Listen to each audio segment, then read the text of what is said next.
નમસ્કાર મિત્રો, તત્કાલ ન્યૂઝમાં આપનું હાર્દિક સ્વાગત છે। ડોનાલ્ડ ટ્રમ્પે કહ્યું ભારત પાકિસ્તાન યુદ્ધ વિરામ માટે રાજી। આખી રાત બંનેને સમજાવ્યા બાદ સમજદારી ભર્યો નિર્ણય લેવા બદલ અભિનંદન। ભારત અને પાકિસ્તાન યુદ્ધ વિરામ માટે સંમત થયા છે।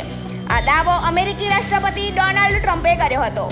ડોનાલ્ડ ટ્રમ્પે કહ્યું, અમેરિકાની મધ્યસ્થી હેઠળ ગઈકાલે રાત્રે લાંબી ચર્ચા પછી મને જણાવતા આનંદ થાય છે કે ભારત અને પાકિસ્તાન તાત્કાલિક અને સંપૂર્ણ યુદ્ધ વિરામ માટે સંમત થયા છે।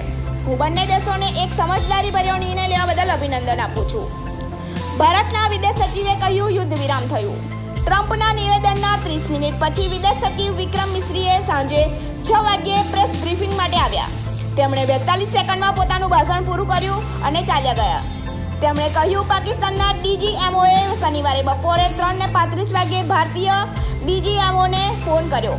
શનિવારે સાંજે 5 વાગ્યાથી બંને પક્ષો ગ્રાઉન્ડ, એર અને સમુદ્ર પર તમામ ગોળીબાર અને લશ્કરી કાર્યવાહી બંધ કરવા સંમત થયા હતા। આ કરારનો અમલ કરવા માટે બંને પક્ષોને સૂચનાઓ આપવામાં આવી છે। તેઓએ 12 મેના રોજ બપોરે 12 વાગ્યે ફરી વાત કરશે।